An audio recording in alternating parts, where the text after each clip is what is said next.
Hello, everyone. Welcome to 3Q New Mexico's Business Podcast. I am your host, Pam Myers. My wonderful co-host is the fabulous Erica Yoakum. And we are here today with Lisa McKitrick. Lisa and Jeff are co-owners of Boofy's Best for Pets in Albuquerque. They have two locations now in Albuquerque. So welcome, Lisa. Thanks so much for joining us. Thank you for inviting me. Yeah. And so, what are the two? Let's start off with the addresses of both locations. Because you have one on the west side and the east. All right. Original Flavor Boofy's over on the west side. We've been there since 2010. That address is 8201 Golf Course Road Northwest in Suite 2. And that's at the corner of Golf Course and Paseo in the Smith Shopping Center there. Oh, okay. Actually, I know where that is.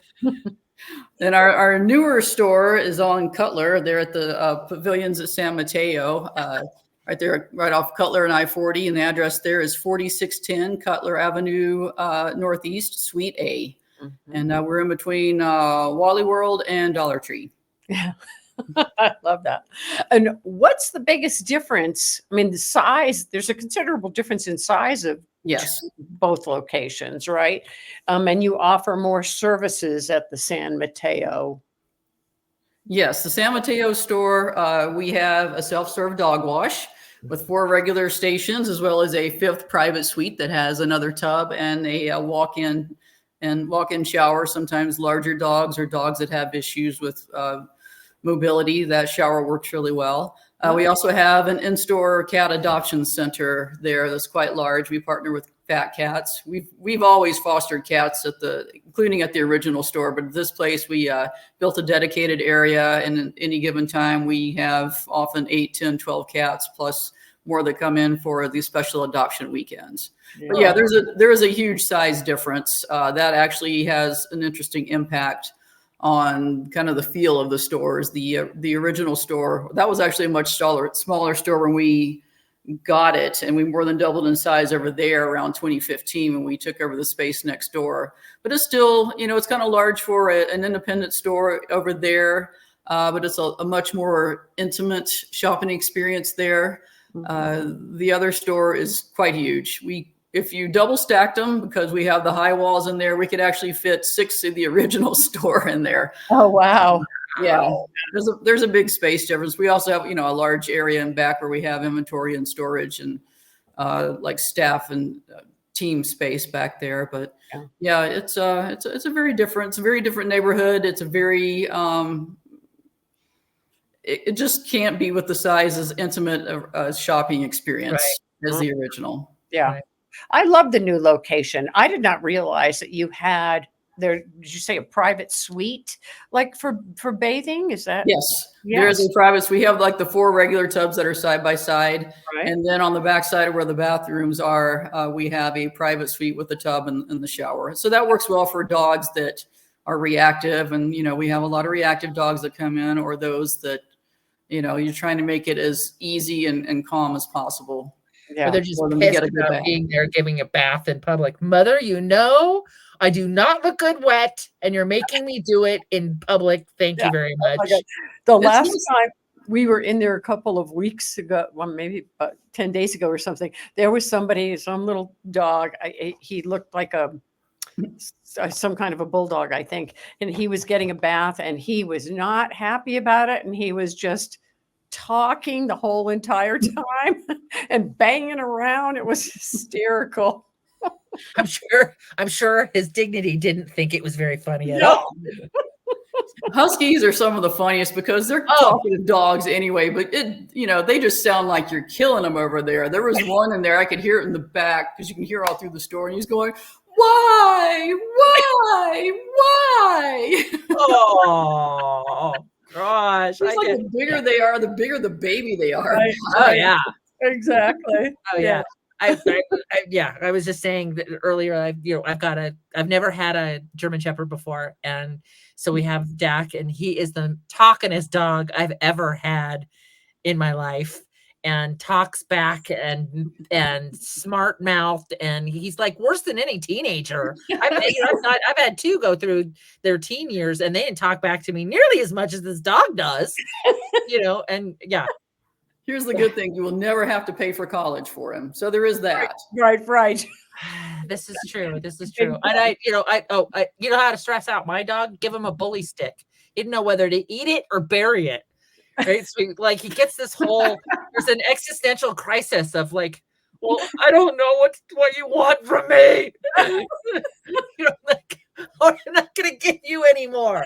Because you're gonna like he sits there with this like, I don't know. Oh, it tastes so good, but I should bury it. But no, I should eat it. But no, it's like I like one at Christmas. It took him a month to finally, and then it disappeared. I think he just if you don't bring it up, Mom, I won't bring it up. Okay, we just won't talk about it anymore.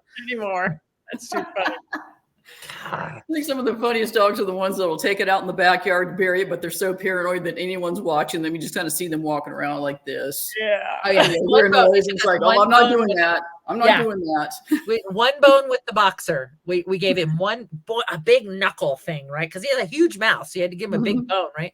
And he immediately headed out back, buried it. We never saw it again. He's who you want on your side if you ever have to get rid of a body. Yeah. Right? You know what? After a while, he probably didn't remember where it was. Give him 2 days, and he'd be like, "What bone? I don't know. What are you talking about?" Yeah, exactly. So I got to ask, though, right? So how did the name come about? How did you come up with Boofy? Good question. Well, Boofy was actually a cat that I had many years ago. He showed up on my balcony when I was in college, and he was a cow kitty, kind of like this guy here. This is Yo-Yo. He was a cow kitty. His actual name was Lucifer, and how names kind of. He was the best cat ever. He really was. No offense, guys, but he was my kitty soulmate. His name was Lucifer, but you know how the names kind of get shortened and evolve, and they turn to so it was Lucifer, then it was Luficer, which became Luffy, which became Luffy Boofy, which became Boofy, and Boofy is what stuck, or the Boof if you're into the whole brevity thing. Boof. But yeah, that's what I would have. Be in my house. Have the Boof. Where's the Boof? I would love that.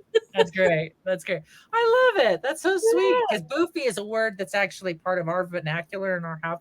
Boofy means, fluffy. Like meringue is boofy. Boofy. It's all fluffy. So I figured, was he a fluffy cat? No, he was just a short-haired black and white kitty. He was so sweet. He was just the sweetest guy. And he passed a little too early. I had him for about 11 years, which at that point was like a third of my life. I had him for 11 years, but he passed early because he had renal kidney failure, which a lot of cats do. And I did not know then what I know now about how to properly feed a cat. So we decided to open a store many years later. It's kind of a tribute to him and the path he put me on to learn about better things. And we want to help other pet parents do better things too, because we never have them long enough. No matter how long we have them, we never have them long enough. So anything that we can do to help pet parents, keep their furry babies with them as long as possible, that's what we do. That's why we do it. Yeah. Wow. I love watching you try to one arm off camera because there's an animal at the other end of that arm. What are you doing, Mom? What's up? What are you doing? He likes to be in the middle of everything. He's super friendly, and she's just Yeah. You know what I'm doing. Everybody else knows what I'm doing. Oh yeah. I don't know how many cat butts I've seen, parade across the screen. It's like, I'm sorry for that. I'm like, well, the cat's not. I got it. I'm going to show it to you. Here we go. Yep. And we're so proud. He's totally good with walking on camera. We're totally. Yeah. We don't care.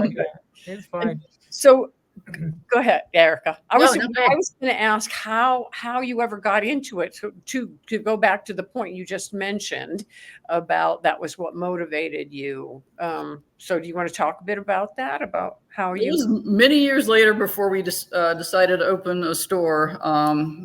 But after 2008, and all the fun stuff that went down in the financial world and everything, I had been working at a biotech startup for a few years, and Jeff had been working he was in IT for a long, long time. But after the recession and that crash of 2008 kind of killed the biotech startup that I was working at, and I decided I was done. I was getting out of it. And I started working with a chain of local pet food stores up in the Seattle area. That's where I was living at the time. And Jeff soon followed there in a different position, and we were there for about a year learning the business. But I had been working as a volunteer for a cat rescue called Perfect Pals up in the Seattle area. They're huge, no-kill shelter. They partner with a lot of pet stores in the area, all over Puget Sound. But I've been a volunteer with them for a few years. And, you see a lot of pets coming in that, cats that have been fed just garbage, and cats are very sensitive to their diet, and a lot of things that happen to them physically can be directly attributed to bad food. So we would see cats that were coming into the shelter in not great condition, getting better on better food, but then, maybe getting adopted into a situation where they weren't being fed as properly, and then getting returned because they started peeing outside the box because they had a urinary tract infection or the kidney failure or whatever the case may be, or just coming in like so overweight that they were just not manageable kitties. They couldn't even clean themselves. So, we're kind of seeing what was going on the rescue side of it. And then we realized that we could actually do a lot of good going to the retail side, having a store to introduce people to better options for their pets. Education. We are very much into having educated pet parents. I mean, we need to know about our own health and nutrition, but definitely for our pets, because, we're in charge of feeding ourselves. They rely on us to make the best options and best decisions for them. Right. Yeah. Are there, and now you carry an array of brands at both locations, right? Is there anything, that stands out, like, I don't know, a best seller pet food or something like that for dogs and cats? For dogs in particular, probably From and Nutrisource are our two biggest sellers. Those are the most popular, and they have multiple like price points and options, so they can kind of hit a variety of wallets with that. And when we try to have a nice range of price points for our customers, because we know not everybody can drop $100 on a bag of food, but we have a lot of bags that you can spend $50 or $60, and your pets are going to do great on it for that. Yeah, so we have a very big dog. He's 120-pound German Shepherd, big dog, big boy. So I wanted to do like I was following the trend of the fresh feeding dog, and it was going to cost more to feed my dog than my family.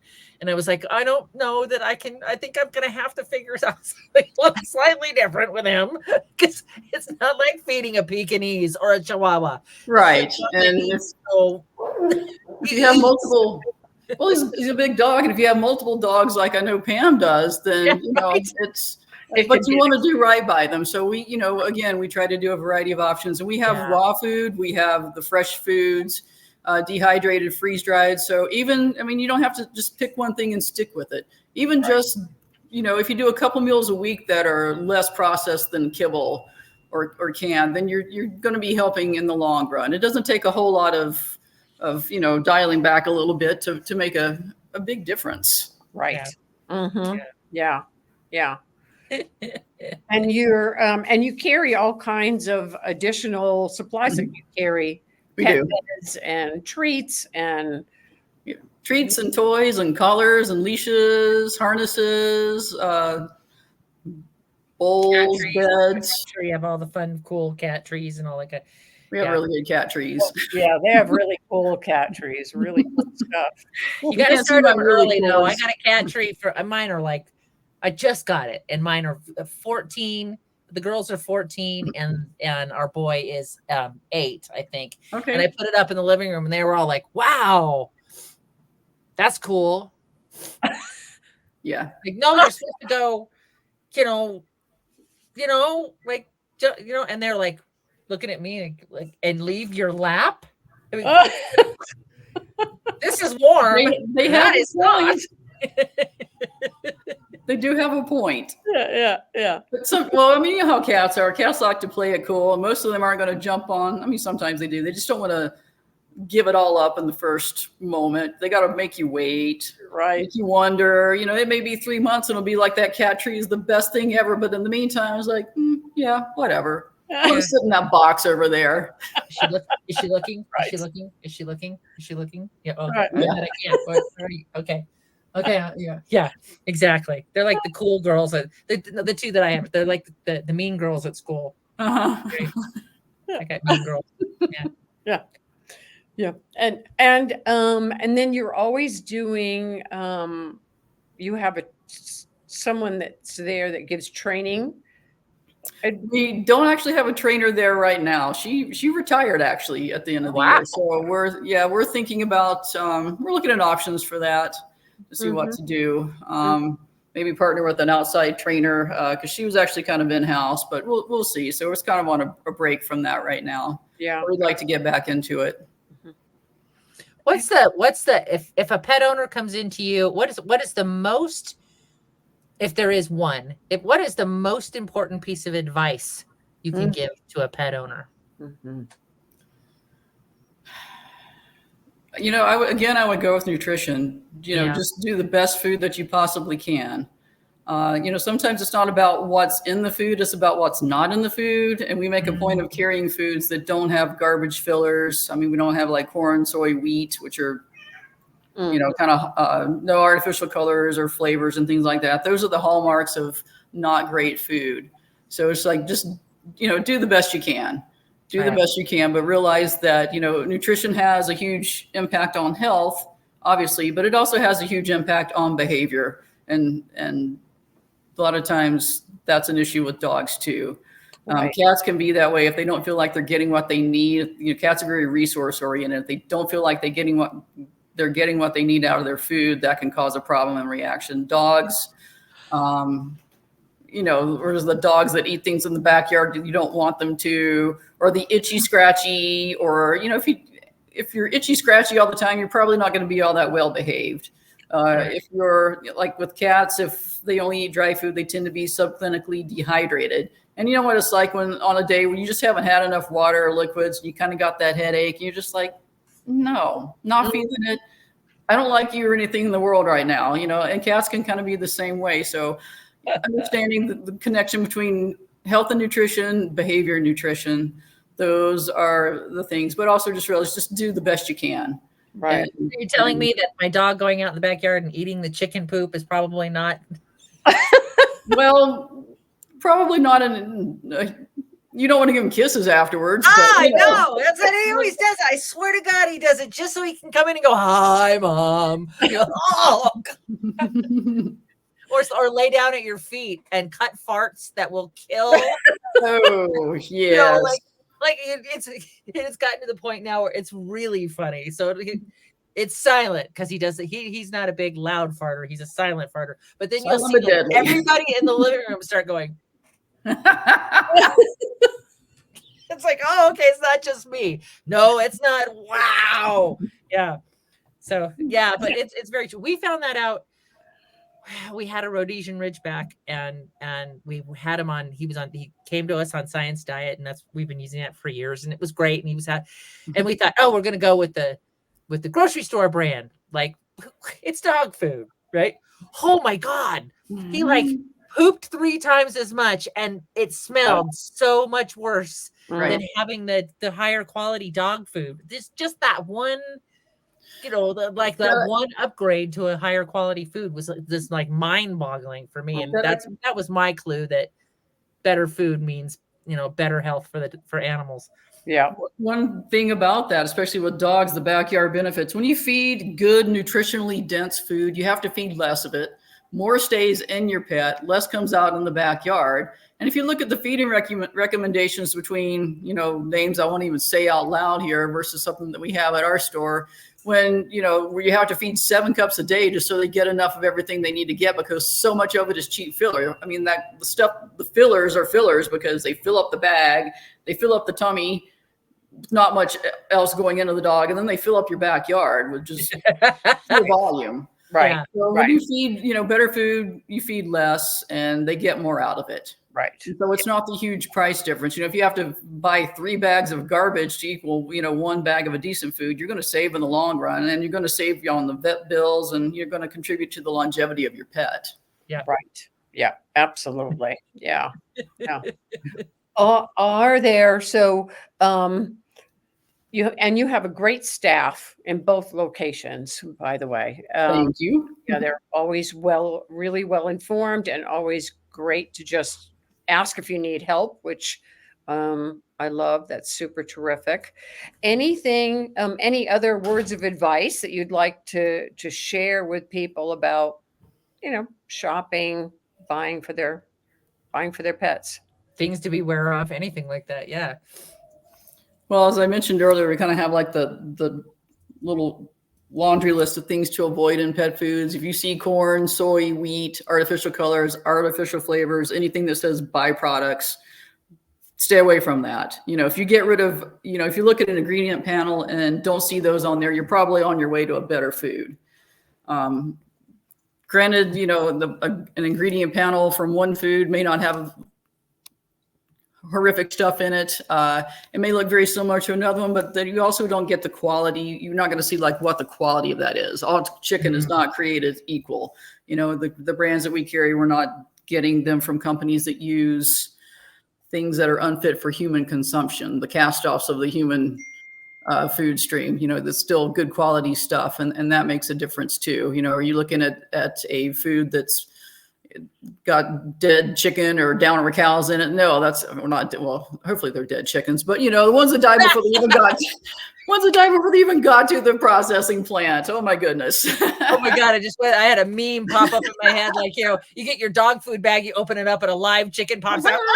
Wow, that's fresh food. Yeah.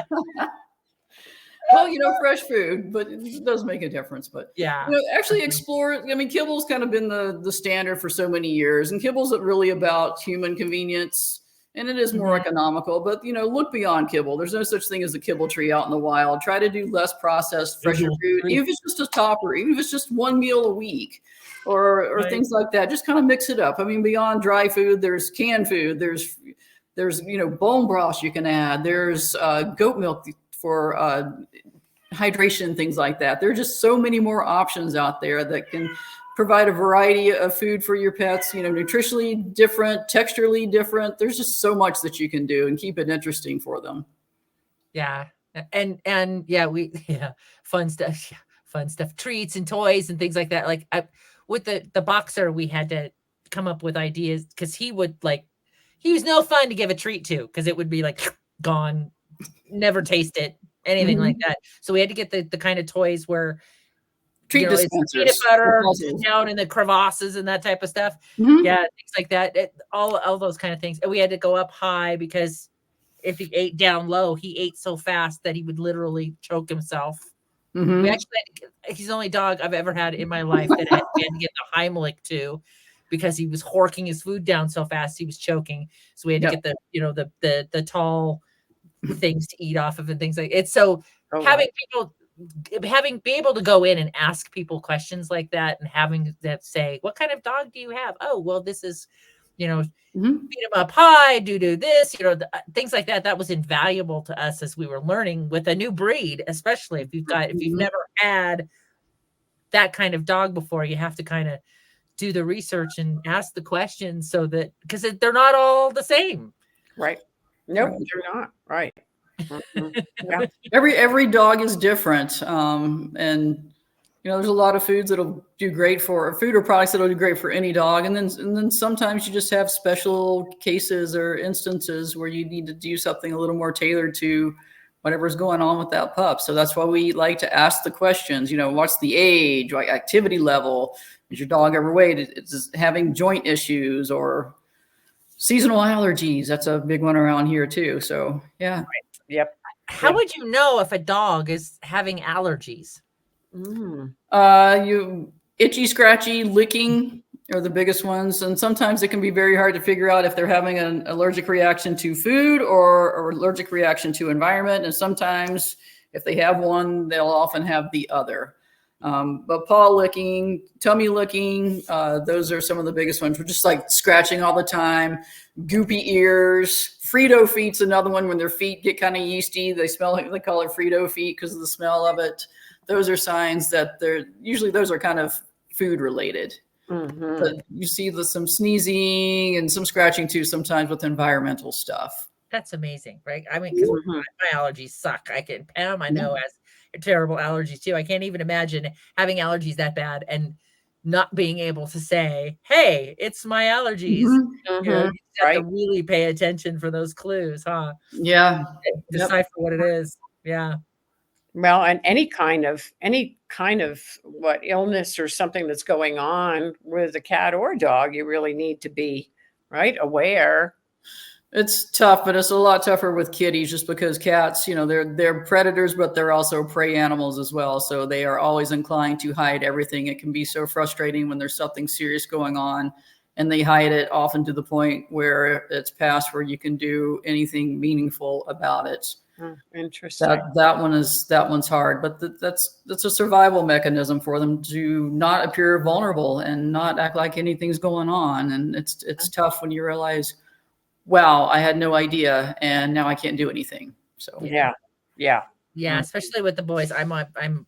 We feed like the urinary tract feed. So because we had one girl who just started having issues, and we thought it was an attitude, and it turned out her bladder was thickened. Full of stones. Oh. No stones. Oh, all her blood work came back perfect. Everything's but when they did the ultrasound, her bladder was like a millimeter thick, and it should be like a balloon. And so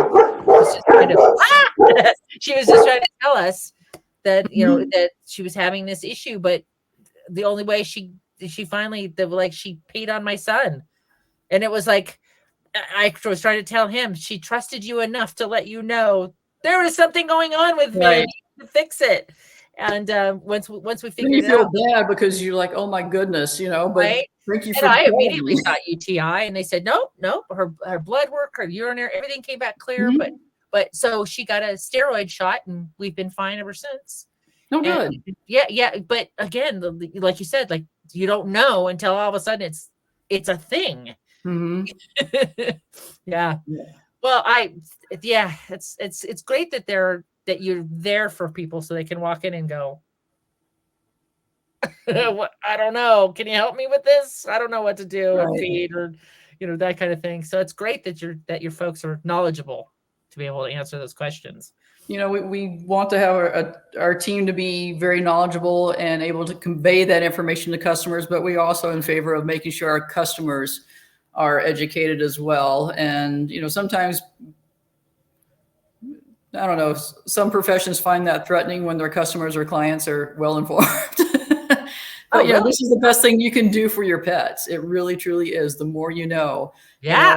And so when something does go wrong, you can maybe think about, okay, what might it be? Do a little deduction, that sort of thing. So again, just realizing that they can't tell you what's wrong. You're going to have to figure it out. Exactly. You have to be able to go, that's not normal. Right. Poop is one of the big, we talk a lot about poop. People come in, my dog's poop is blah, blah, blah. It's like, I feel so weird talking about it. It's like, look, we talk about poop all the time because that is like one of the easiest indicators of what's going on. If it's coming out, the wrong color, the wrong consistency, that tells you there's a problem, but isn't that what your doctor asks you when you go in? Right? How's everything going? Is there anything you need? Was one of the things they ask you, like, what's your poop look like? That's like poop. That's right. It's very true that's an indicator of something going on. What a weird conversation. We're having weird conversations today. Oh well, but it's very true. It is true. It's true for we're all animals, so it makes sense. Yes. If it works for us, it's got to work for them to use that as an indicator. Yes. Awesome. Well, I'm going to throw up. So Yeah. boofysbest.com, right? And Yes, that'll give indeed. you information on both places, right? Both Yep, stores. there's a little switch up at the top. It can ask you if you're at the right location. And you can switch over to the other one. It's Very cool. Ooh, that's Yeah. nice. I like that. And does it show you? This is one of my favorite things. There's a couple of stores that do this that'll tell you what aisle something is on. Yeah, we don't. Yeah, no. That's Not what we have quite yet. team members for, because it may not be on the same aisle. It's a, especially at the original store, it's a constant game of Tetris over there, because we are packed like sardines in there. It is like very Bingo, packed right? full. So yeah, it's a Tetris game. I don't know that we would ever be that consistent or regulated and everything. So yeah. Oh my God. Oh, your site. The site is so cute. I love the, what is that? A Shiba Inu, whatever is that? Inu, yeah. His Yeah, name is walking around. Pepito. Awesome. Very Well, cool. Lisa, thank you so much for being a guest on the podcast. Is there anything else you want to share that we had not mentioned? Just come see us. We are here to help you do the best for your pets that you can. So definitely come see us. Thank you so much for being a guest on the podcast. Thanks for inviting me. This has been fun. Good, good. Good. Thanks everybody for listening. Take care.